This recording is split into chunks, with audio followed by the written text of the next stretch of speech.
bien, bonsoir, bonsoir. Bonsoir, bonjour, vu le décalage horaire, évidemment. Et je suis toujours ravi de vous retrouver, de passer du temps ensemble une fois par mois. Et encore, merci encore au Carrefour Agapé de m'inviter, d'échanger. Peut-être qu'un jour, je n'aurai plus rien à vous dire. Je demande à Dieu de reculer ce temps. Mais je veux croire qu'on a encore des choses à échanger, ça et là, d'ici le retour de notre Sauveur. Alors là, c'est un thème que j'aime. J'ai envie de vous dire encore une fois de plus, c'est un thème important. C'est un thème important, le légalisme, n'est-ce pas? Au fond, quand vous rencontrez quelqu'un qui a à peu près une idée de qui sont les adventistes, ils vont vous dire quoi? Ah oui, c'est vous qui... vous, c'est pas le dimanche, vous, c'est le samedi, c'est ça, et puis vous mangez pas de cochon, vous mangez pas de viande, c'est ça? Et puis, ah ben Marie, au fait, Marie... ah ben oui, Marie, vous avez un problème avec Marie, c'est bien ça? Alors, voilà. Tout ce que les gens retiennent de nous, c'est ça. Le samedi, pas manger cochon, et, euh, et on a un problème avec Marie, la mère de Jésus. Eh ben, je me dis que si c'est tout ce qu'ils ont retenu depuis l'existence de l'Église adventiste en 1863 ou quelque chose comme ça, je ne sais plus, excusez-moi, mais on a encore beaucoup de travail. Et puis si ce n'est pas ça, tant mieux. Mais c'est en général, c'est ah ben, vous êtes vraiment des légalistes. Bon, ben alors allons-y, alors voyons ce que c'est qu'un légaliste. Et d'entrée de jeu, j'ai envie de vous dire que c'est bien d'être légaliste, non? C'est même très bien. Ben, si, dans tous les pays, il y a des lois, et si vous respectez ces lois, vous êtes un légaliste. Je ne sais pas comment vous faites au Canada, mais enfin, moi, si je fais n'importe quoi de la loi française, c'est la garde à vue. Donc oui, c'est bien d'être légaliste. L'État nous demande d'être légaliste, les gouvernements, nos dirigeants nous demandent de respecter la loi. Alors si respecter la loi, c'est être légaliste, oui, c'est bien d'être légaliste à ce niveau-là. Maintenant, le légalisme dont je parle et dont je voudrais m'entretenir avec vous, évidemment, c'est évidemment sur un terrain spirituel, mais on va retrouver la loi, laquelle? Ben, la loi de Dieu, pas la loi des hommes, évidemment. Voyons voir ça. Il y a deux façons pour moi de vivre la vie chrétienne, et je vais essayer d'être très pratique. On peut la vivre pour le cœur de Christ ou selon le cœur de Christ. Est-ce que vous voyez déjà la nuance? Aujourd'hui, j'ai envie de vous dire, la fin des temps, c'est juste une question de subtilité et de séduction. Des subtilités dans la séduction ou des séductions subtiles, au choix. Hein? Mais c'est ça, hein? Subtilité, séduction. Et je vois une différence entre vivre pour le cœur de Christ et vivre selon le cœur de Christ. On peut vivre pour le sourire de Dieu ou selon le sourire de Dieu. On peut vivre pour une nouvelle identité, fils et filles de Dieu, ou alors vivre selon sa propre identité. Vous voyez, et puis vous pouvez décliner ça avec ce que vous voulez. Le combat de la vie chrétienne, au fond, consiste à aligner notre cœur sur celui du Christ. Autrement dit, nous lever chaque matin en remplaçant cette mentalité d'orphelin par une nouvelle adoption totale et gratuite, vous en conviendrez, dans la famille de Dieu grâce à l'œuvre de Jésus-Christ. Notre frère aîné qui évidemment nous a donné et qui s'est donné pour nous, évidemment, selon la plénitude débordante de son cœur gracieux. Imaginez une petite histoire, un jeune, on va dire de 12-13 ans, on va dire ça comme ça, qui a grandi dans une famille aimante et équilibrée, n'est-ce pas? Puis en vieillissant, il cherche toutefois à découvrir, sans que ses parents soient fautifs, il cherche comment garantir sa place au sein de sa famille. Saisissez bien les mots que j'emploie.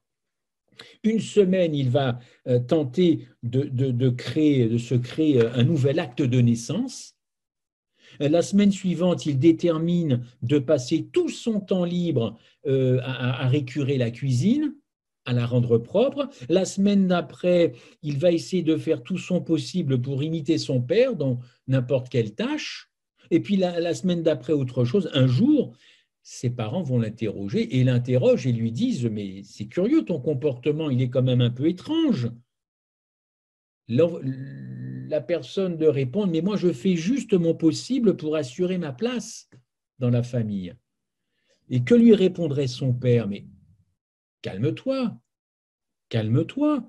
Il n'y a absolument rien que tu dois faire pour gagner ta place parmi nous. Tu es notre fils, un point, c'est tout.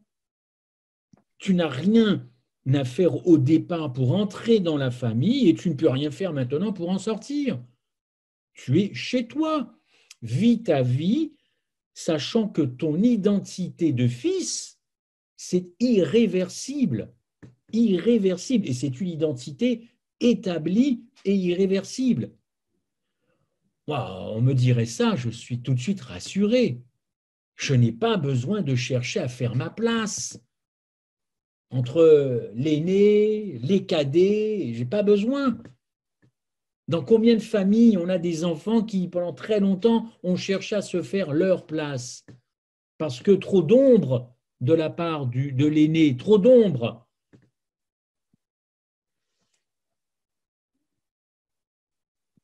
Nous avons, chers amis, une tendance chronique à adhérer à une croyance très subtile, selon laquelle nous gagnons l'amour de Dieu par notre obéissance.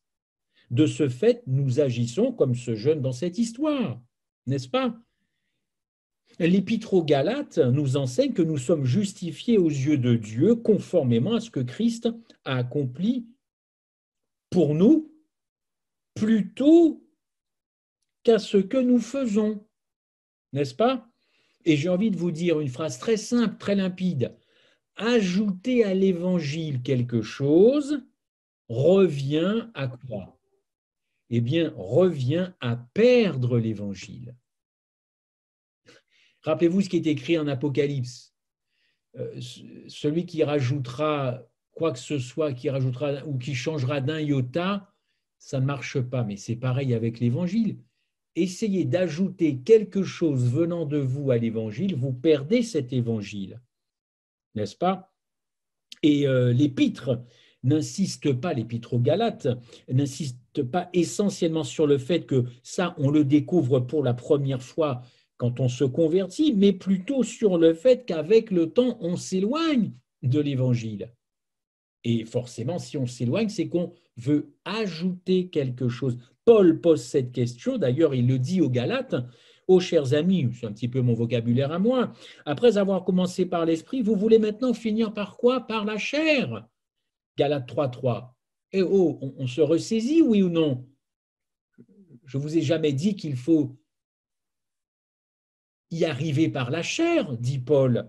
Voyez le message, il est là, le message central de l'épître aux Galates, n'est-ce pas ? Le libre accès à la grâce et à l'amour de Dieu, ça constitue non seulement la porte d'entrée de cette vie chrétienne dont je parlais tout à l'heure, mais aussi le chemin à parcourir. Et au fil de l'épître, Paul explique quoi ? La doctrine, vous le savez bien, de la justification par la foi. Pourquoi ? Pour aider les croyants de Galatie, n'est-ce pas, à mener une vie chrétienne saine et équilibrée.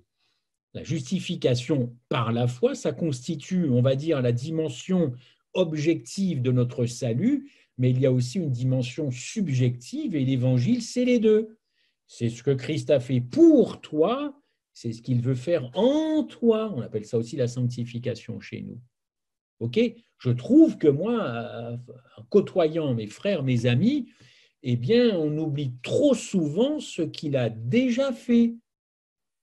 Et on aimerait bien qu'il travaille davantage en nous. Ce n'est pas une demande illégitime, mais on oublie quand même qu'il a déjà fait un gros travail pour la race humaine et surtout dans nos vies, bien entendu. Dimension objective, dimension subjective. le Fils de Dieu qui m'a aimé s'est livré lui-même pour moi. On pourrait résoudre ça en Galates 2,20. Donc la vie chrétienne saine, elle se bâtit sur ces deux dimensions. Cette justification, oui, qui découle de ce que Christ a fait pour la race humaine. Et puis n'oublions pas l'amour qui jaillit de son cœur. Et c'est bien cet amour qui nous sanctifie. On oublie peut-être un petit peu trop souvent le cœur de Dieu pour placer le curseur ailleurs. Je ne sais pas comment vous fonctionnez, n'est-ce pas? Il y a l'œuvre que Christ a fait, mais il y a aussi son cœur qui déborde pour nous. Vous connaissez peut-être John Newton. John Newton était ce pasteur anglican qui a déclaré « Ne vous étonnez pas parfois d'avoir ne serait-ce qu'un espoir que, pauvre et démuni que vous êtes, le Seigneur pense à vous. Ne soyez pas étonnés, il pense à vous. Mais ne laissez pas tout ce que vous ressentez vous décourager. Car si notre médecin est tout-puissant, et ça c'est quelque chose qu'on entend, hein, nous avons un médecin tout-puissant, notre maladie, elle n'est pas désespérée dans ce cas, si le médecin est tout-puissant, n'est-ce pas? Et on sait très bien qu'il ne met dehors personne de ceux qui viendraient à lui. Donc, qu'aurions-nous à craindre? Il n'y a pas de maladie incurable, et quand on vient à lui, il ne nous rejette pas, n'est-ce pas? Nos péchés sont nombreux, dit John Newton, mais ses miséricordes le sont encore plus. Nos péchés sont grands, mais sa justice est encore plus grande. Nous sommes faibles, il est encore plus puissant. La plupart de nos regrets, au fond, dit John Newton, sont causés par notre incrédulité. La plupart de nos regrets sont causés par notre incrédulité, c'est-à-dire, au fond, de ne pas croire que tout peut être effacé. Et Newton termine en disant « Et par les vestiges, pourquoi on est triste ?» dit-il, en gros, je schématise, pourquoi on est triste? Pourquoi on est amer et qu'on ressasse toujours le passé? Ça, ce sont les vestiges d'un esprit légaliste. Ce sont les vestiges d'un esprit légaliste. Alors, vous remarquerez la façon dont Newton parle du fait que, pauvres et démunis, comme nous sommes, le Seigneur pense à nous. Il fait clairement allusion à Jean 6, 37, je ne jetterai personne de ceux qui viennent à moi. Jean 6, 37, je ne mets dehors aucun de ceux qui viennent à moi. Là, Newton est en train de dépeindre le cœur de Christ.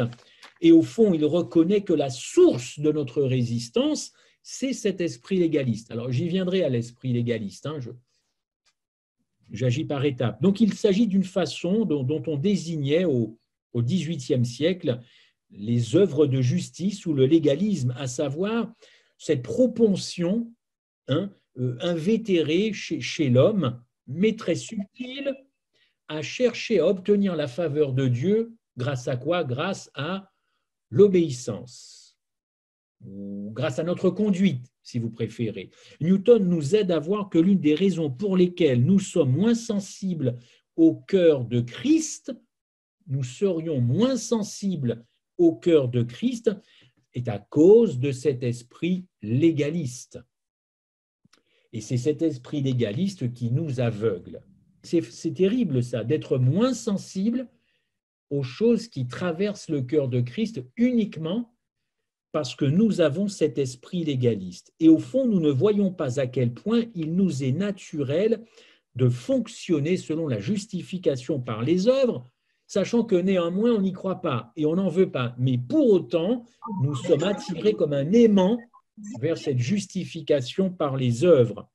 Et du coup, nous anéantissons, et ça j'aime bien, nous anéantissons notre conception de l'affection que Christ porte pour nous.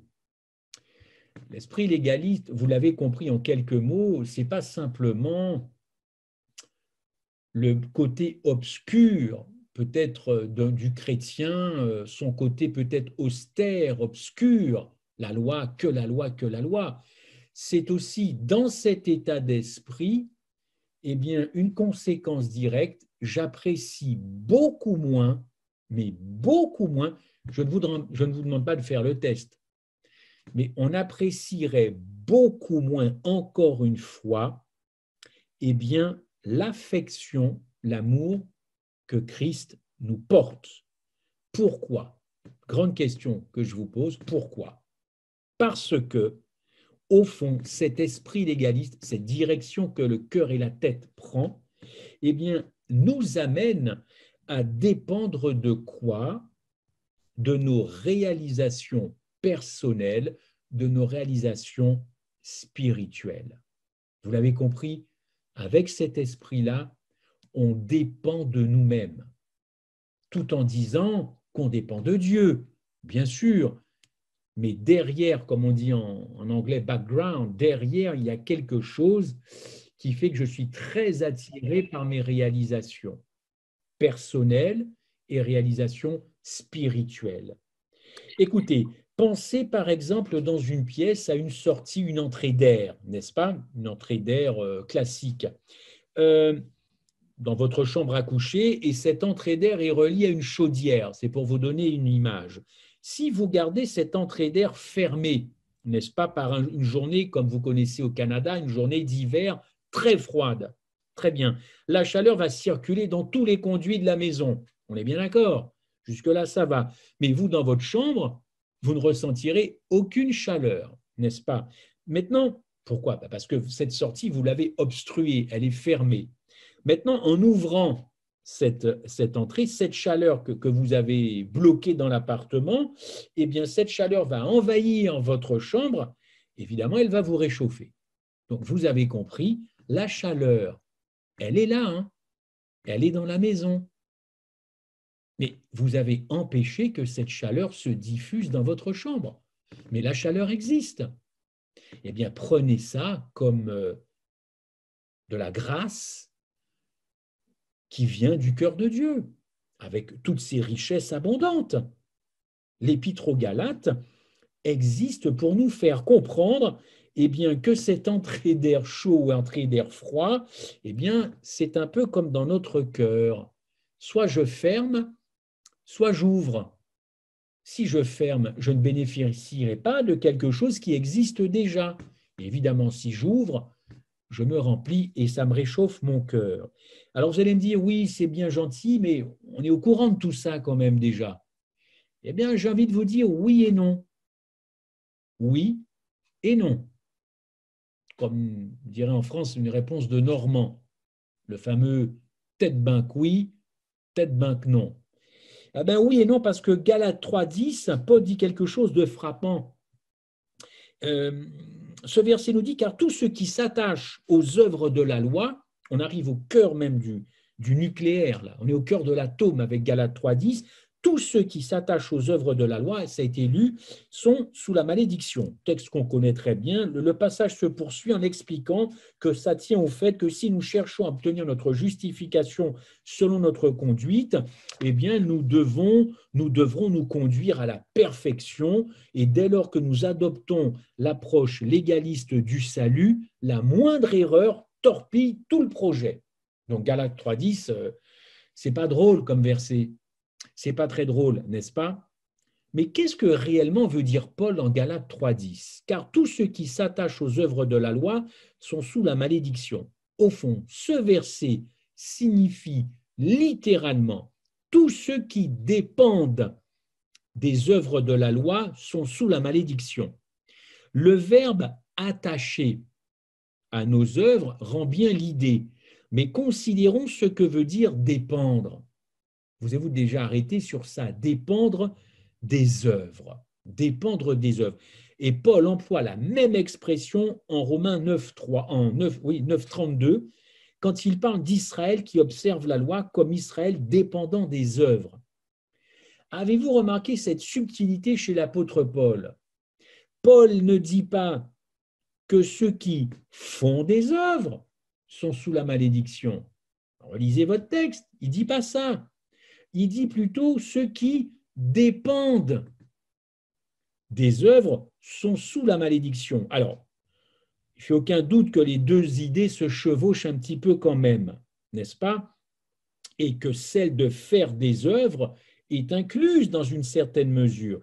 Mais là, il faut s'attacher au mot de Paul, dépendre des œuvres. Eh bien, l'apôtre Paul est en train de nous dire que, au fond plus profond de notre être, c'est ce que nous sommes. C'est ce que nous sommes. Non pas ce à quoi nous accordons notre aval doctrinal, mais ce dont nous dépendons. Et on verra tout à l'heure quelles sont ces œuvres dont nous pouvons dépendre. Dépendre des œuvres, ça ne signifie pas forcément échouer, ça veut dire prendre une mauvaise direction. Une mauvaise direction. Et ça relève d'un état d'esprit légaliste. L'une des premières couches de notre ancienne vie à être percée par l'Évangile, à mesure qu'il nous imprègne davantage et que nous plongeons dans le cœur de Christ, car il s'agit bien d'un plongeon, eh ben, c'est notre propension à faire des œuvres pour mériter l'approbation de Dieu. Ça, c'est la première couche, hein, à laquelle s'attaque le Saint-Esprit quand on vient à Christ. Tu vas apprendre à ne plus dépendre de toi, mais à dépendre de moi. Et ça, c'est une couche épaisse. Et pour certains, elle n'a pas diminué l'épaisseur de la couche, n'est-ce pas? Il y a cependant une autre couche, n'est-ce pas? Plus profonde encore, un genre distinct qui doit être également déconstruit et abandonné, n'est-ce pas? Nous pourrions passer beaucoup de temps à dénoncer haut et fort la futilité des œuvres accomplies pour plaire à Dieu et dire à tout le monde ce qu'il faut tout en comptant sur nos propres œuvres. Voyez un petit peu? Je peux très bien clamer plus d'œuvres, ça suffit, on ne gagne pas le salut en faisant des choses, et puis au fond, être très attaché à mes œuvres. J'en dépends.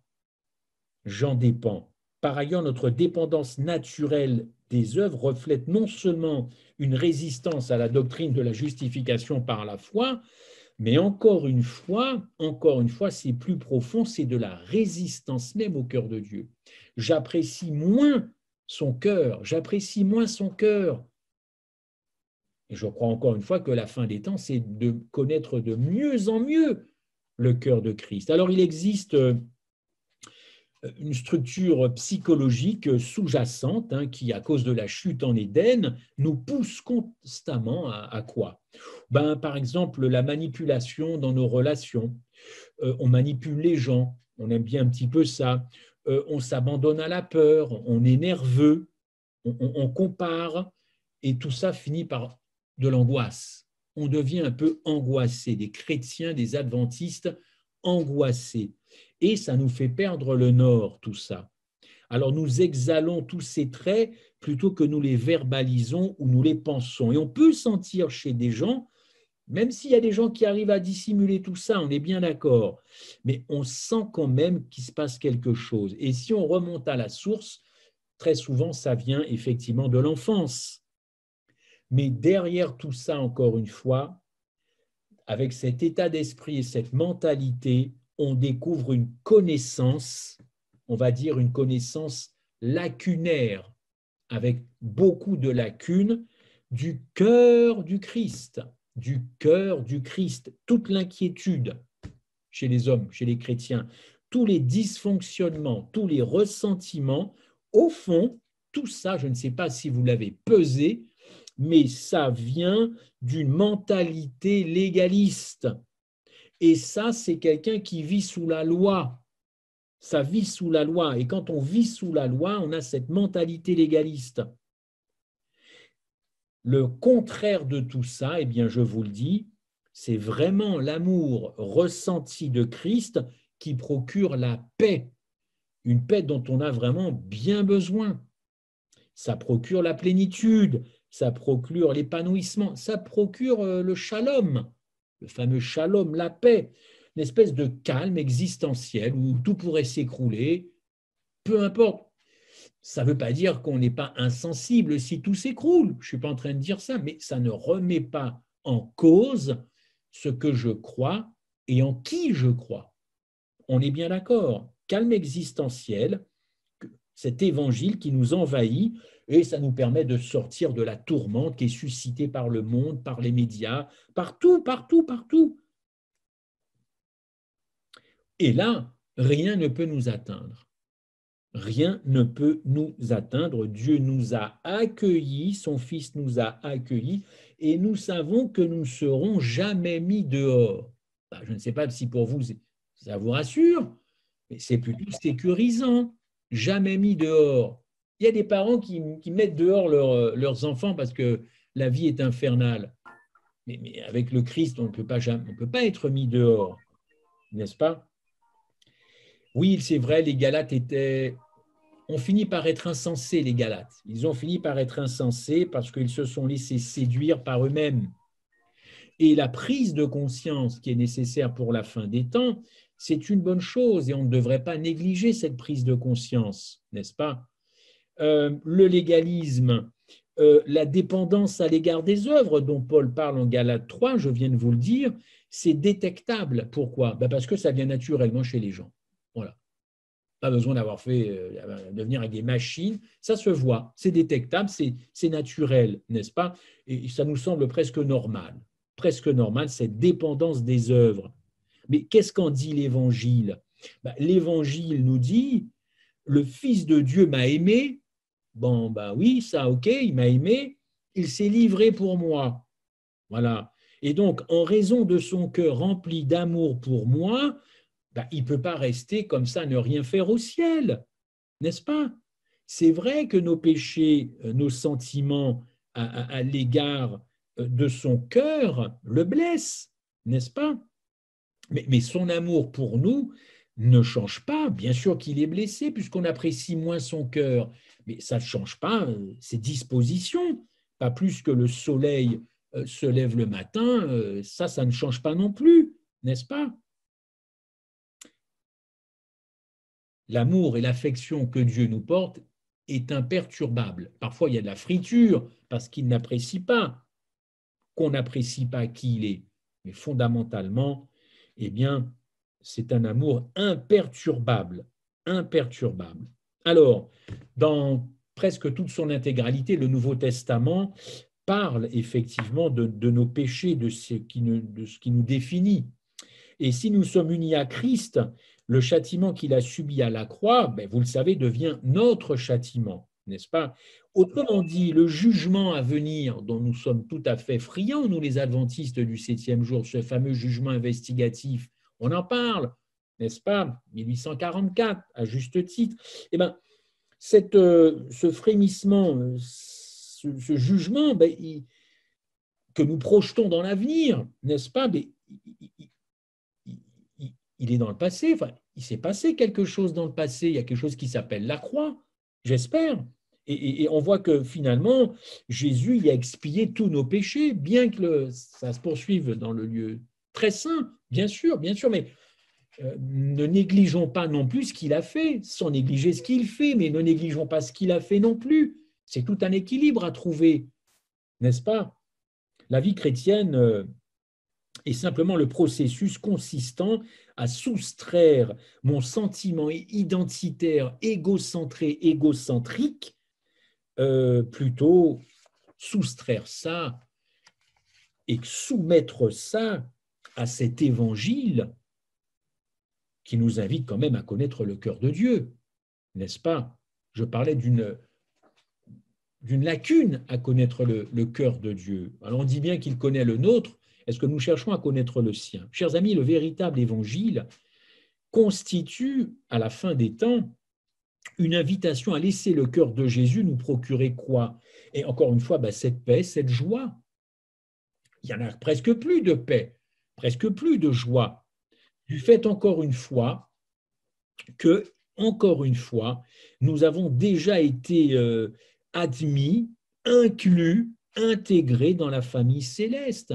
Et ça devrait procurer de la stabilité, parce que la base de ça reste l'amour du Christ. Bien sûr que la vie, c'est des hauts et des bas, mais qu'est-ce que ça change? Qu'est-ce que ça change? Nous sommes des pécheurs, nous péchions, nous pécherons, nous péchons, par désobéissance, avouée ou pas, conscient ou pas. Mais j'ai envie de vous dire que parfois, nous prenons un malin plaisir à refuser l'amour du Christ. D'ailleurs, John Flavel a dit, mais pourquoi feriez-vous de vous-même l'ennemi juré de votre propre paix? N'est-ce pas? Autrement dit, pourquoi cherchez-vous des voies de sortie et rejetez-vous ces consolations qui vous sont dues? Chers amis, l'évangile me semble pas très compliqué. On a de belles citations d'Ellen White, d'ailleurs, à propos d'un certain nombre de choses qui se passent dans nos cœurs, notamment celle-ci. Beaucoup se trompent, dit-elle, sur la condition de leur cœur. Ils ne se rendent pas compte que leur cœur naturel est trompeur par-dessus tout et désespérément mauvais. Bon, je ne voudrais pas casser l'ambiance, hein. Et ces personnes, dit-elle, se drapent dans leur propre justice et sont contents d'atteindre leur propre modèle humain de caractère. Mais dans ce cœur humain, il y a de l'égoïsme, pardon, dit-elle, et une corruption naturelle. Sans parler de Jérémie 17, verset 9, le cœur de l'homme est tortueux. Mais elle en a beaucoup écrit, encore une fois. Moi, ce que je veux vous dire ce matin, ce soir pour nous, alors qu'un orage envahit l'Île-de-France, c'est qu'au fond, nos œuvres que nous chérissons, elles ne nous procurent pas du repos. Parce que vous êtes tout le temps en train de courir, courir, courir, courir. Ça ne procure pas le repos et ça change notre rapport avec Dieu. On a l'impression qu'on a un comptable au ciel et que chaque jour, nous devons faire une quantité d'œuvres pour cocher toutes les cases, pour que les planètes soient alignées. Ça ne procure pas le légalisme. C'est terrible, cette affaire-là. Encore une fois, hein, ne détournez pas mes propos, je suis pour l'observation et l'obéissance de la loi de Dieu. Bien sûr, ce n'est pas le désordre là-haut. Alors il faut de l'ordre ici. Non, ce dont je m'entretiens avec vous, c'est une conception de la loi de Dieu, une certaine conception qui fait que on cherche une faveur, un placement boursier-banquier pour le ciel, alors que ça nous fatigue cette affaire-là. Ça ne donne pas de repos. Dans Apocalypse 14, verset 9, que vous connaissez bien, lisez le verset 11, Apocalypse 14, verset 11, eh bien, souvent quand on parle du message des trois anges, on passe là-dessus. On ne fait pas tellement attention. Apocalypse 14. Alors évidemment, attendez, parce que moi j'ai une Bible qui part dans tous les Apocalypse 14, c'est une vieille Bible. Il est question de repos dans Apocalypse 14, verset 11. Il est écrit, ils n'auront de repos ni le jour ni la nuit. Alors évidemment, là, mis dans ce contexte, c'est pour la fin des temps, c'est pour ceux qui prendront la marque de la bête, ils seront terrorisés, ils auront peur des montagnes. OK. Et si par extension, on pensait aussi dans ce verset à ceux qui courent après des œuvres, qui n'auront jamais de repos, jamais satisfaits, ces personnes-là. Apocalypse, vous connaissez le message des trois anges? Adorer la bête et son image. Pour ceux qui sont nés dans l'Église ou nés dans la Bible, ça revient au même, ils connaissent très bien ce verset-là, n'est-ce pas? Ceux qui adorent la bête et son image. Très bien. Alors nous, évidemment, avec nos connaissances, nous savons très bien, et c'est biblique, que c'est un jour d'adoration qui a été déplacé, n'est-ce pas? C'est-à-dire du dimanche. On est passé du samedi au dimanche. On ne voit que ça dans ce verset-là, le jour d'adoration qui a changé. Mais vous ne pensez pas que le diable vous propose autre chose, à vous et à moi? Vous ne pensez pas qu'il nous propose autre chose? Eh bien, c'est quoi adorer la bête et son image? Ce n'est pas simplement, pour moi, qu'une question de jour, même si encore c'est juste et c'est vrai parce que c'est dans la Bible, mais derrière ça, moi, je peux très bien, mais oui, au fait, je peux très bien m'adorer. Oui, je peux très bien m'adorer et adorer le bonjour de la Bible. Mais oui, parce que je peux m'adorer, je peux prendre soin de ma réputation, je peux toujours être bien, voilà, toujours très classe, je peux avoir soin de moi, je peux m'aimer, encore une fois, renvoyer une bonne image, dépenser beaucoup de choses pour... Et je ne suis pas en train de me cultiver moi-même. C'est quoi cette histoire dans nos milieux où j'entends dire qu'il faut s'aimer soi-même pour aimer les autres? Mais c'est quoi? Oui, ça me gratte même le lobe de l'oreille quand j'entends ça. Ah bon, il faudrait s'aimer soi-même. Et comme j'ai un ami qui a bien travaillé le sujet, je suis d'accord avec lui, mais c'est satanique s'aimer soi-même, puisque Ésaïe 14 nous le dit. Hein? Vous connaissez ce texte d'Ésaïe 14, tu t'es cru, tu as voulu monter très haut, très haut, très haut. Mais c'est quoi ça, à part s'aimer soi-même? Si vous voyez autre chose, dites-le moi. Bien sûr, s'aimer soi-même pour aimer les autres, mais c'est diabolique. S'aimer soi-même, c'est encore une fois Ésaïe, tu étais beau, Ésaïe 14, verset 12. Écoutez, le légaliste n'a pas tellement besoin de communion avec Dieu, il se suffit à lui-même. Mais c'est la même personne qu'on retrouve là où vous savez le samedi matin. Hein.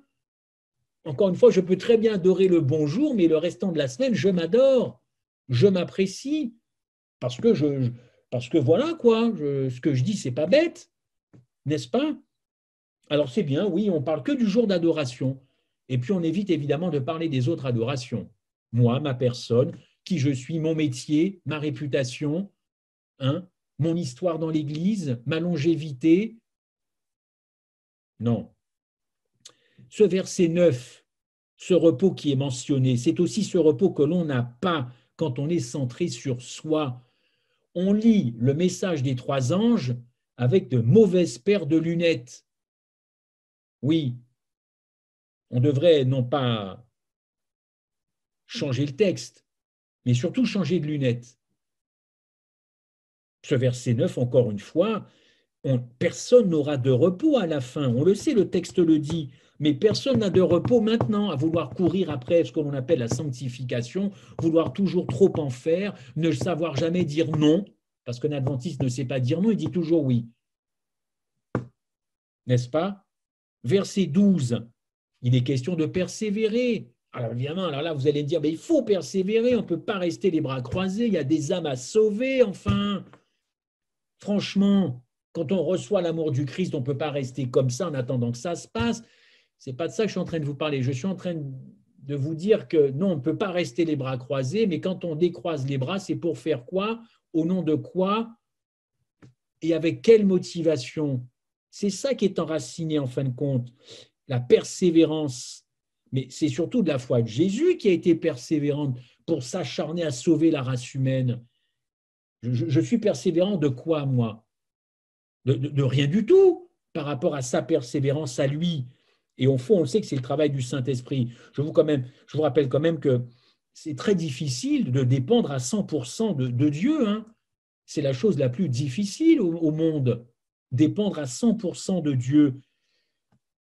Je ne sais pas si je me trompe, mais regardez en Éden. Pour eux, ça a déjà été compliqué de dépendre de 100% de Dieu.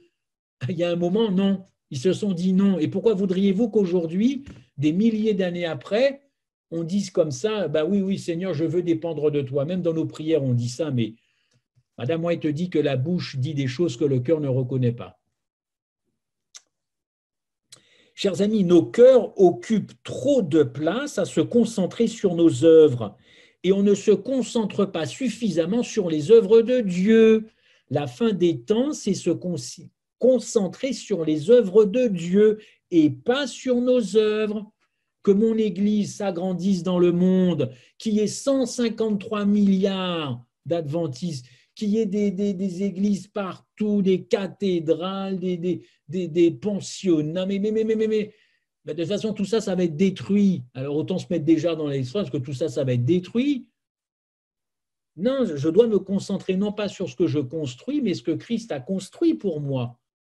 Et ça, c'est le plan de la rédemption, bien sûr. C'est ça le plus important. Il faut que nos cœurs se concentrent sur ce que Christ a fait. Ça nous donnera du repos, ça nous donnera un bon boost et surtout de saine motivation.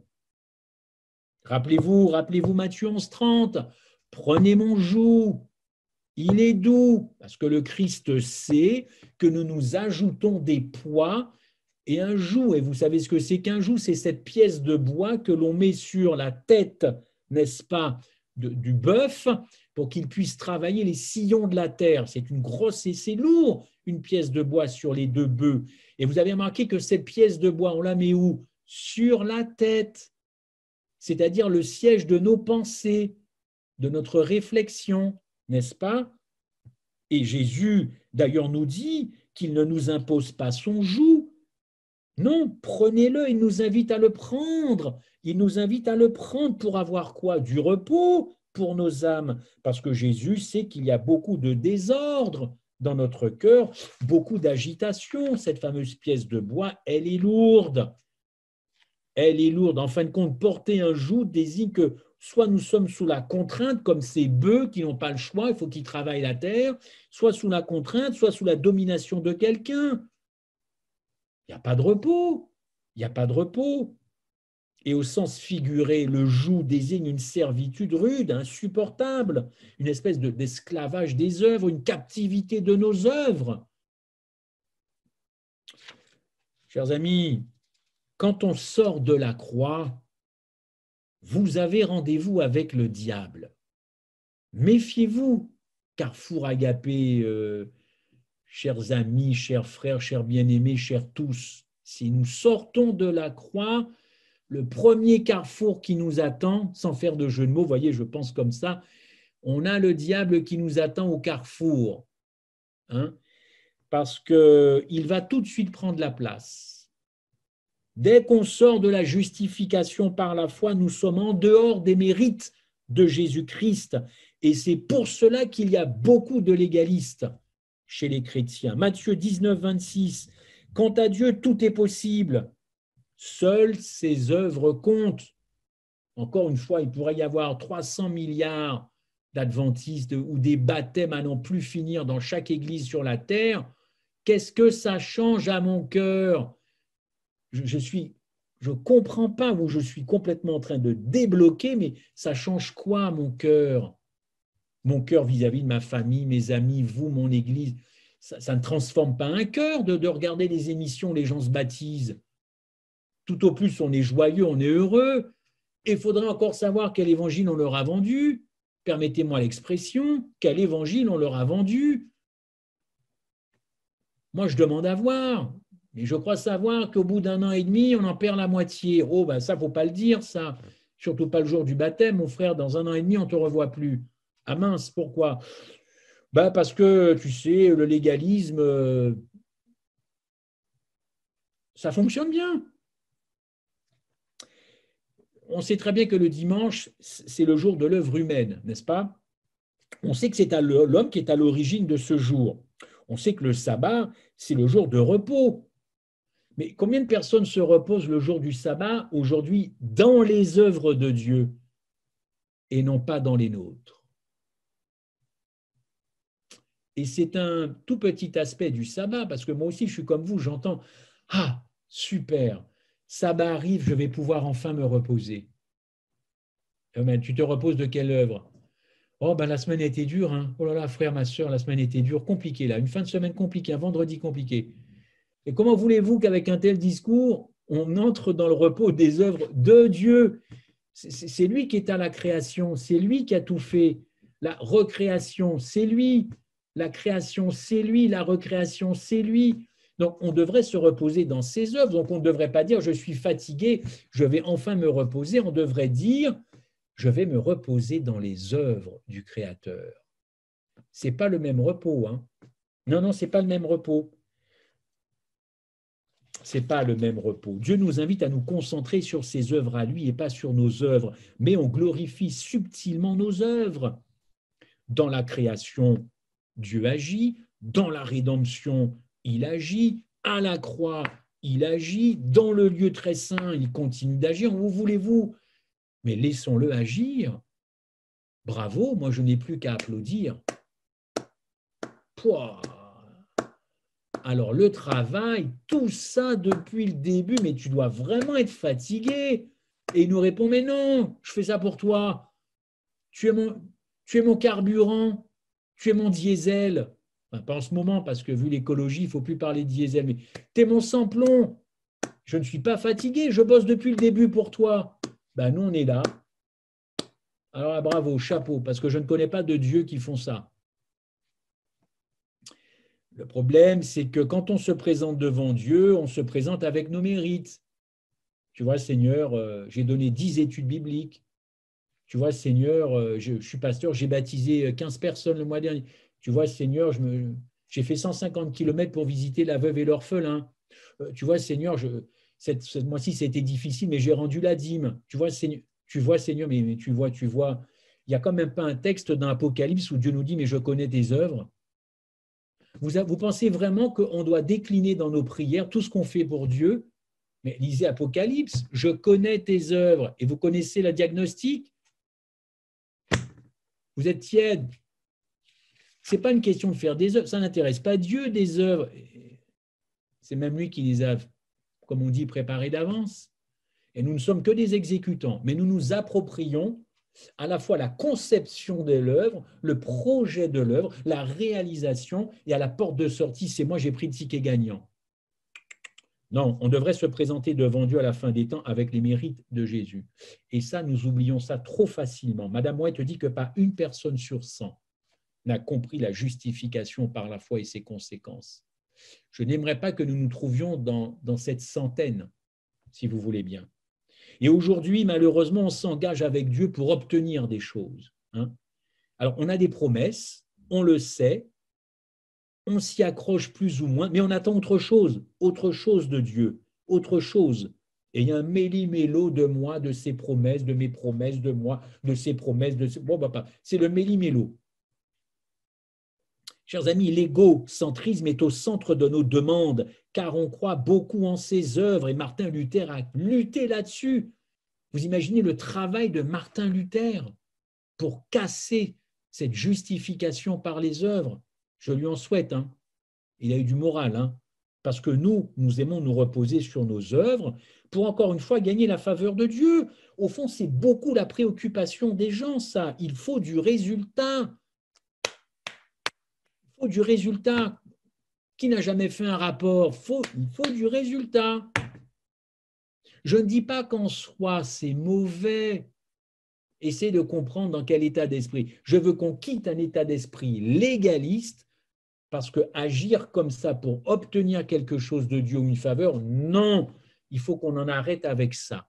Nous devons être motivés par ses mérites et non pas par les nôtres. Alors on me dit, et pour terminer, quoi, vous savez que je suis bavard, on me dit que tu devrais lire Philippiens 2, verset 7. Alors moi je suis un bon petit soldat, je lis Philippiens 2, verset 7. Et qu'est-ce que je lis? Travaillez à votre salut. Ah mince, patatras. Tout mon message tombe par terre. Boum, regardez, même ma tête tombe par terre. Oh là là. Travaillez à votre salut. Alors ça veut dire, sois actif. Ne reste pas comme ça à rien faire. Donne des études, baptise, donne des vêtements, va voir la veuve, va voir l'orphelin, construis une église. Travaille à ton salut. Oui, mais bon, malheureusement, quand je vais dans le grec, ah oui, parce que la langue grecque, elle existe. Eh bien, travailler, ce n'est pas le même sens qu'en français. Parce que là, ça veut dire plutôt fais fructifier ton salut. Ah, c'est pas la même chose. Fais fructifier ce que tu as déjà reçu. Ça change toute la mentalité. Fais fructifier.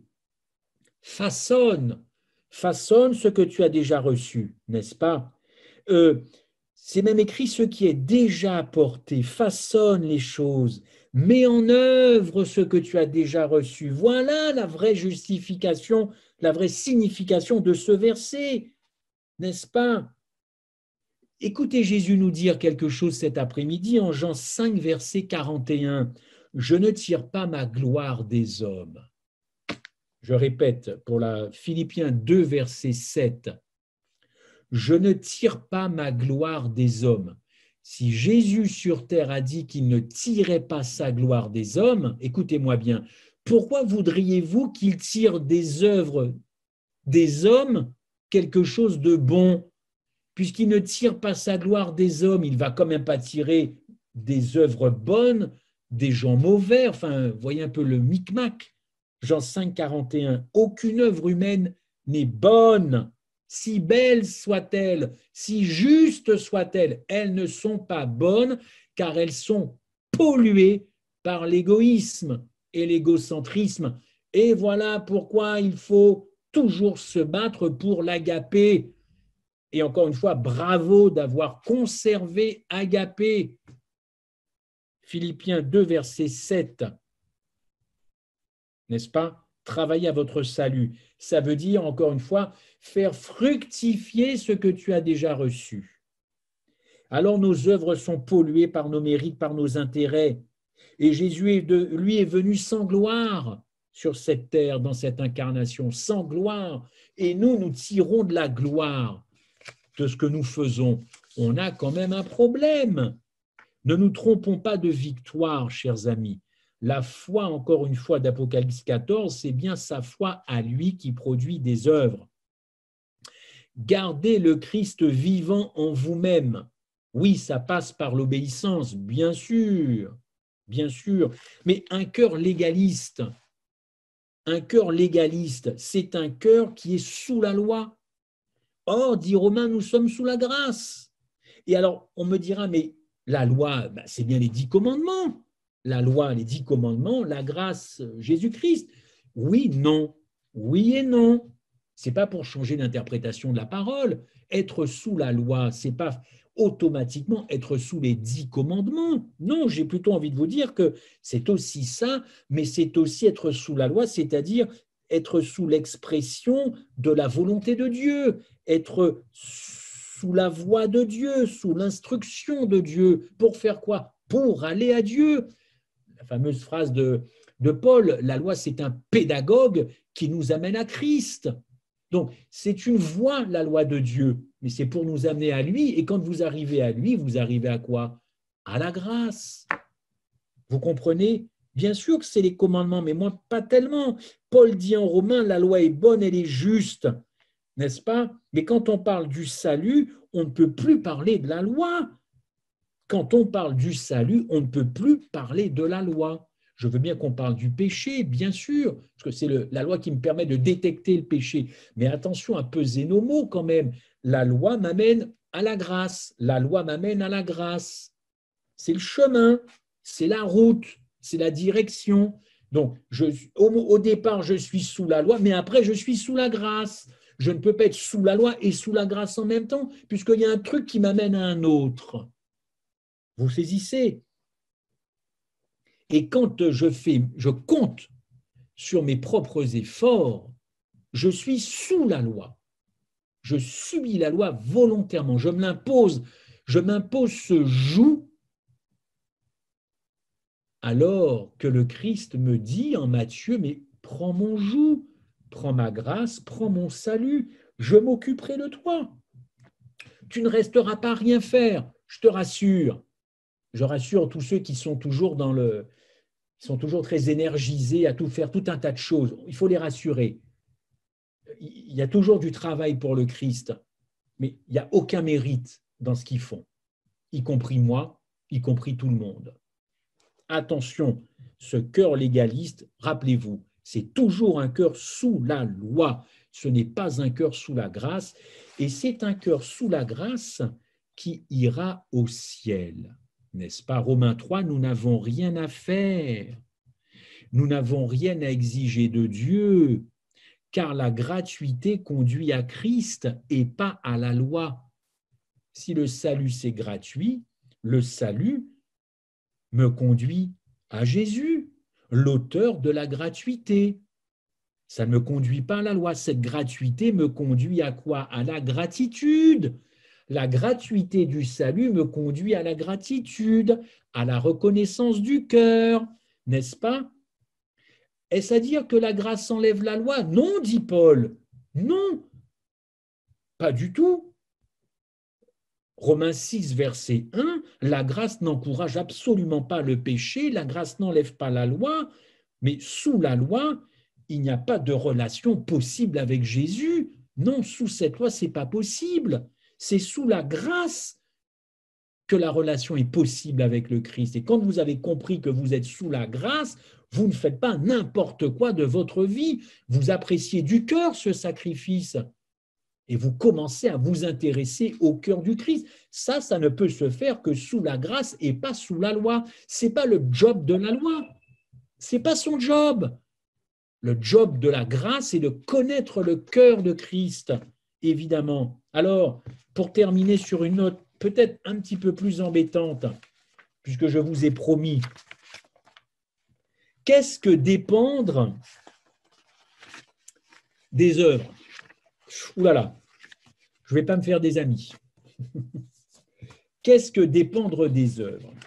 Eh bien, dépendre des œuvres, chers amis, pour moi, ça a quand même plusieurs significations. Vous voyez, c'est toujours quand on cherche quelque chose qu'on ne trouve pas, comme d'habitude.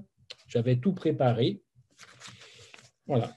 Alors, je vais le dire de mémoire parce que je pense que tout le monde peut comprendre ça.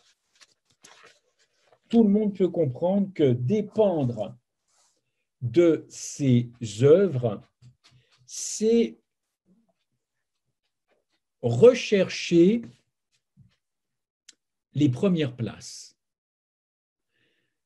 C'est dépendre de ces idées préconçues, même si elles sont irrationnelles. C'est vouloir être toujours sur la photo. Vous voyez ce que je veux dire? Voilà. C'est vouloir être le premier. C'est chercher tout le temps, comment je dirais, à être connu, à être reconnu. Dépendre des œuvres, c'est moi d'abord, les autres après. C'est, oui, toujours vouloir être le premier, comme je vous l'ai dit. C'est encore une fois les choses très pratiques de la vie.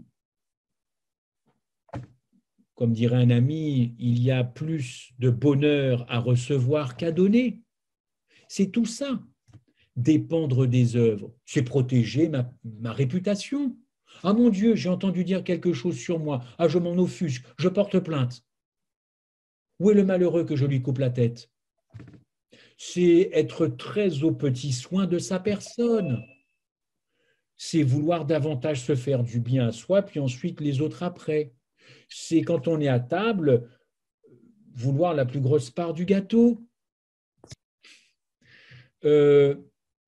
C'est ça, dépendre des œuvres. Vous voyez, ce n'est pas simplement faire une action, accomplir une action, si juste soit-elle. Ramenons ça à nous et regardons-nous en face dans la glace. Le premier, le plus beau, je sais tout, j'ai tout compris, je veux ci, je veux ça. C'est ça au fond. Et tout ça, vous allez me saupoudrer ça parce que c'est tout simplement de l'égocentrisme. C'est de l'égoïsme pur et dur. Et c'est, je dirais, dépendre des œuvres, c'est aussi dépendre de son indépendance. Voilà, c'est vouloir être indépendant de tout, c'est se protéger des autres. Ah, les autres, ils ont tort, ah, je vais quitter l'Église. Ils ne sont pas gentils, ces gens-là, ils m'ont fait du mal une fois. C'est vouloir être indépendant alors que nous sommes un corps, nous dit la Bible. Vous comprenez? C'est tout ça, c'est cette vie pratico-pratique de tous les jours, mon rapport avec l'autre, mon rapport avec mon ennemi. Ben écoutez, dépendre de ces œuvres, ça ne va pas aller très bien, très loin, et c'est un esprit totalement légaliste. Et pour conclure, j'ai bien peur que aujourd'hui le christianisme soit non seulement matérialiste, n'est-ce pas, qu'il soit matérialiste et légaliste. Voici deux virus. Il n'y a aucun vaccin humain. Il faut véritablement un vaccin divin pour détruire ce matérialisme dans le christianisme et puis ce légalisme du cœur qui, je le répète, pour conclure, finira par nous perdre face au cœur très, très généreux de Jésus-Christ. Amen.